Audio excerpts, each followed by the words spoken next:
Welcome to the WIONPodcast, where we explore fascinating stories and ideas from various fields. In this episode, we examine how the Indian Army became the architect behind Bangladesh's first national military force, building its structure, strategy, and identity from the ground up. It's a story of wartime partnership that quietly shaped the future of an entire nation. To understand how this legacy was forged, we must look back at the moments when collaboration on the battlefield began to redefine an emerging nation's destiny. The independence of Bangladesh in 1971 was shaped decisively by the coordinated operations of the Indian Army and the Mukti Bahini.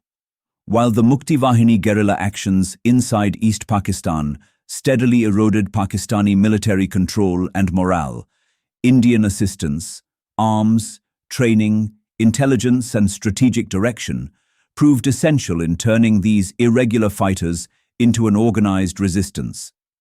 India's Eastern Command established training camps, offered sustained logistical support, and enabled joint operations that became critical once India entered the war formally in December 1971. The surrender of Pakistani forces on December 16th demonstrated the effectiveness of this partnership. Crucially, Indian involvement did not end with victory. It extended into institution building. On November 21, 1971, the Bangladesh Army took shape with significant Indian guidance, transforming Mukti Bahini fighters into the nucleus of a national military force. The Mukti Bahini emerged in early 1971 as the principal guerrilla force resisting Pakistan's violent crackdown in East Pakistan. Composed largely of defectors from the East Pakistan Regiment and joined by committed civilians, the force relied on sabotage, railways, bridges, factories, and other vital infrastructure to weaken Pakistani command and control. They also gathered intelligence and executed coordinated strikes that gradually undermined enemy authority. At the political level, Sheikh Mujibur Rahman's historic speech on 7 March 1971 called for mass mobilization through non-cooperation. His sweeping mandate from the December 1970 elections provided the political legitimacy behind the independence movement. The Mukti Bahini actions, grounded in local initiative and resolve, gained momentum because they converged with this broader strategic direction. That alignment of popular energy with political leadership enabled the resistance to evolve from scattered actions into a movement capable of winning sovereignty.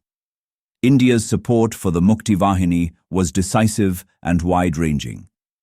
Around April to May 1971, the Indian Army's Eastern Command launched a structured program under Operation Jackpot, establishing 6 major training camps in West Bengal, Bihar, Assam, Tripura, and Meghalaya. By late 1971, an estimated 100,000 Mukti Bahini fighters had undergone 4 to 6 weeks of training in guerrilla warfare, demolition, small arms handling, and intelligence gathering.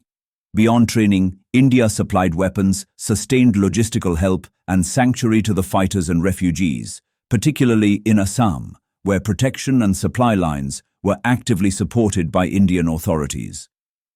This comprehensive assistance transformed a fragmented resistance into a coherent guerrilla force capable of striking Pakistani military targets with far greater precision and impact.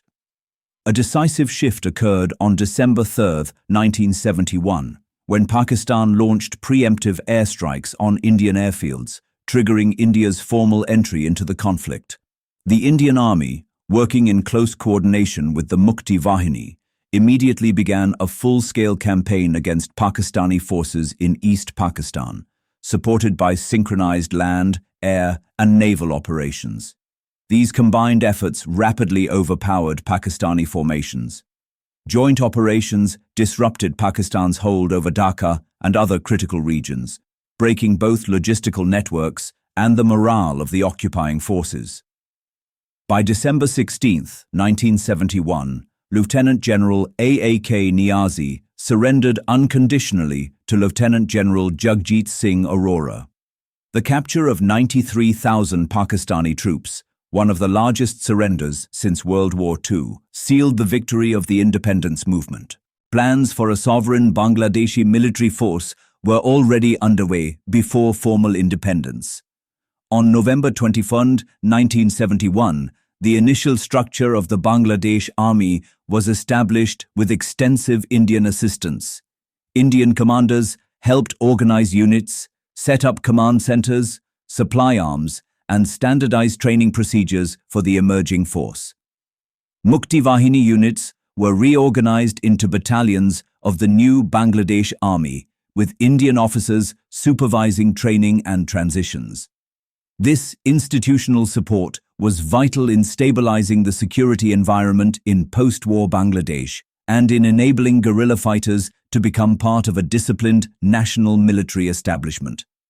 Yet, despite the scale of Indian involvement, the Indian Army's sacrifice, approximately 2,998 killed in action and 12,189 total casualties, has remained insufficiently recognized in Bangladesh public narrative. The state rarely commemorates Indian soldiers, and public memorials acknowledging their role are limited. This silence reflects a selective national memory that emphasizes indigenous struggle while overlooking the external military support that materially enabled liberation. Thanks for tuning into this incredible story. If this episode resonated with you, don't forget to hit the like and subscribe button for more captivating stories to come. Stay tuned.